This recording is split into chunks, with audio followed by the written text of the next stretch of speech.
Nous sommes samedi 5 juillet 2025 et vous suivez le programme du studio Kalangou. Tout de suite, le rendez-vous hebdomadaire, la rétrospective de l'actualité de la semaine suivie des magazines consacrés à la pratique des semis à sec ou précoces au Niger. À la présentation, je suis Mokhtar Hamadou.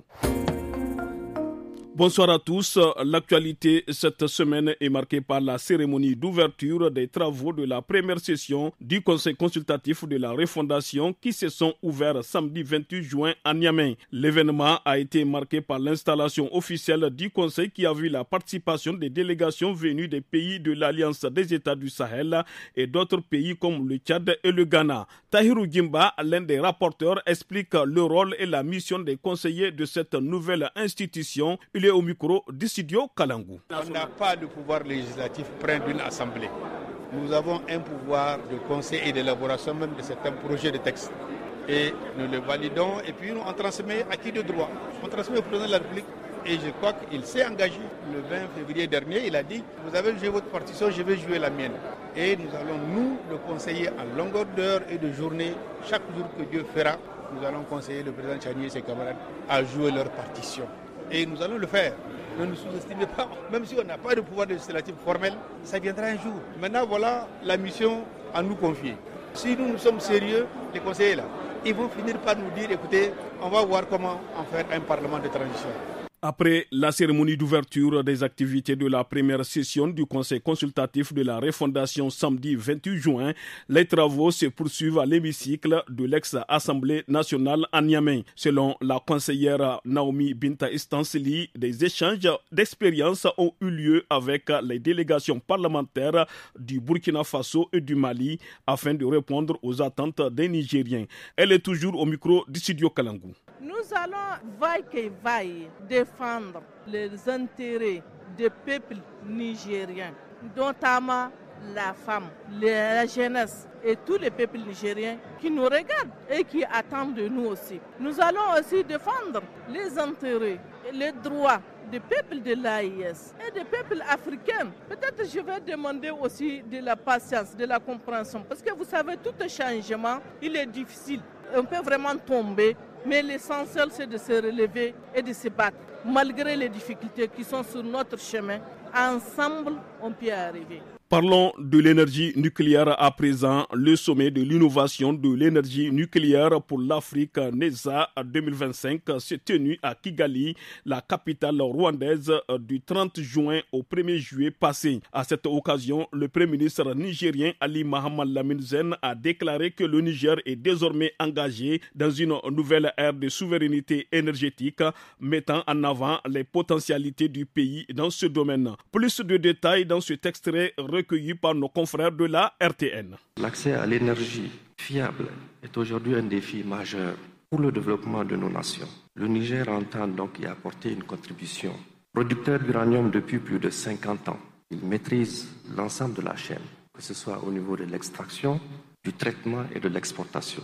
Notre ambition, c'est même d'opérer de la transformation localement. Nous avons toute l'expertise pour cela. Aujourd'hui, donc, fort de cet acquis, le Niger veut prendre son destin énergétique en main. Le nucléaire, parce qu'il est sûr, propre et compétitif, est un levier incontournable pour notre souveraineté et peut devenir un moteur de solidarité continentale. Les membres de la Cour des comptes, organe suprême de contrôle des finances publiques au Niger, ont prêté serment mardi 1er juillet à Niamey devant le président de la République, le général d'armée Abdraman Tchani.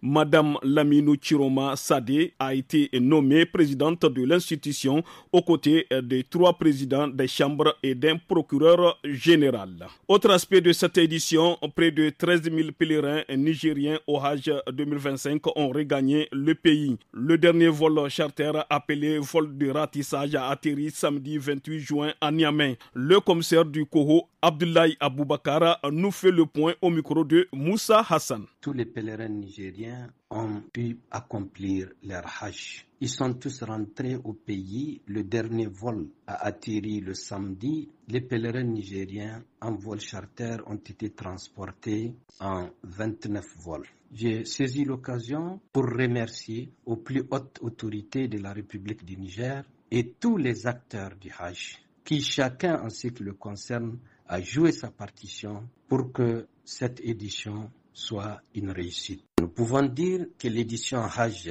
2025 est clôturée. La semaine sur Studio Kalangou se poursuit avec une actualité de la coopération. En effet, le gouvernement nigérien et l'Organisation des Nations Unies pour l'alimentation FAO ont signé jeudi 3 juillet un accord de financement du projet de renforcement de la résilience de la muraille verte d'Afrique.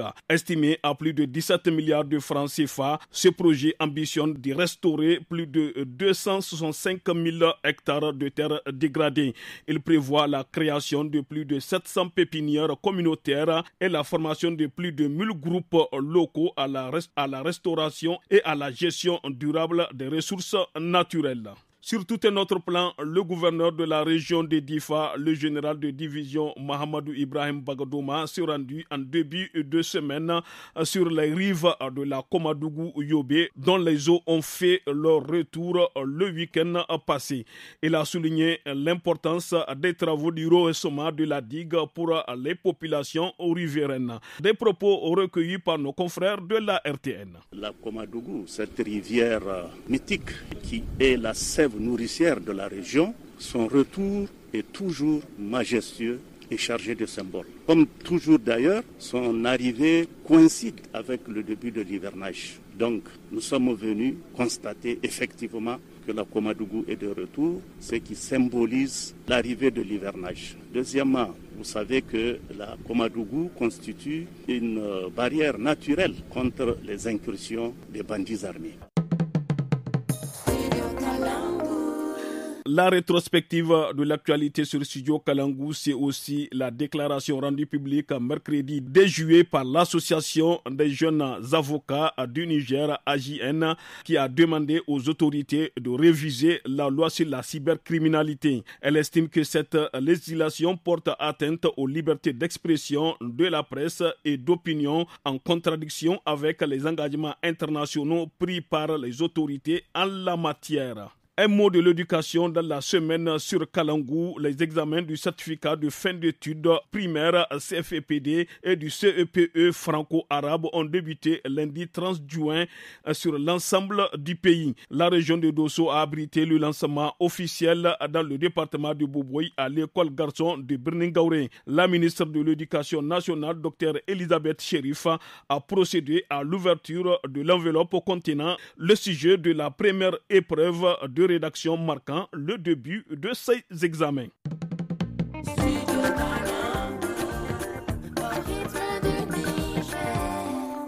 Avant de boucler la semaine sur Kalangou, place à présent à la partie magazine. Au Niger, l'agriculture constitue la principale source de subsistance pour plus de 80% de la population, notamment en zone rurale. Toutefois, elle fait face à de nombreux défis liés au changement climatique, notamment la sécheresse, la dégradation des terres et l'irrégularité des précipitations. Pour y faire face, les producteurs ont recours à des pratiques traditionnelles comme les semis précoces.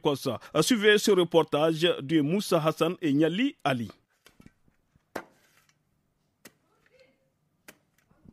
Au Niger, la période de semis s'étend généralement de juin à juillet avec des variations selon les cultures et les zones agroécologiques. Younes Moussa, chef du village de Gabokoga, situé dans la région de Dosso, apporte des précisions. Après le 6e mois de l'année déjà, quand il pleut et qu'on creuse, si l'humidité dépasse la longueur de la main, on peut semer. Pourquoi on peut semer? C'est parce qu'on s'est rendu compte qu'avec des pluies et compte tenu de la pauvreté des sols que nous avions labourés, nos parents et nos grands-parents ont également travaillé. Même avec une certaine humidité, il va falloir l'accompagner avec de l'engrais ou du fumier. Raison pour laquelle les gens ne se préoccupent pas du tout de la bonne période pour semer.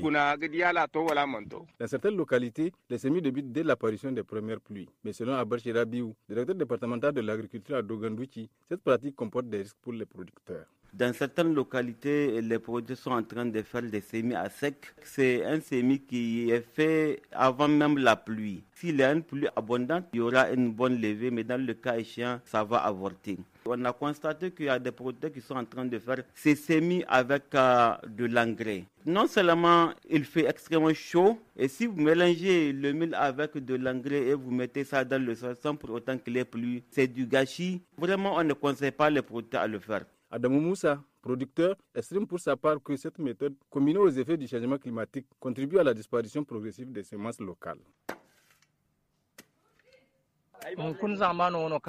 Nous avions constaté que ces dernières années, dans le 7e mois de l'année déjà, quand on sème, voilà, il peut y avoir des poches de sécheresse qui peuvent sérieusement affecter les semis. Imagine pour quelqu'un qui n'a pas d'autres semences, tu vois, c'est une autre grosse difficulté. Ce sont ces genres de situations qui ont occasionné la disparition de beaucoup de nos semences traditionnelles.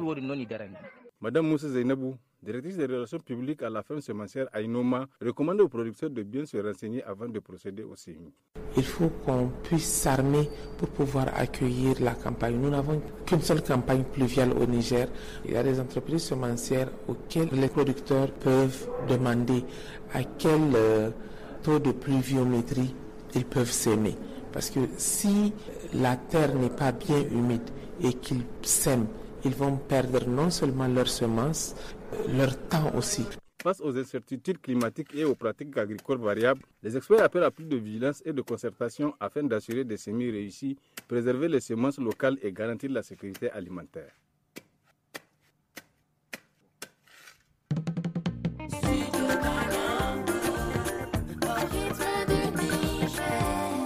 Ainsi s'achève la rétro en français de cette semaine. Excellent week-end à toutes et à tous.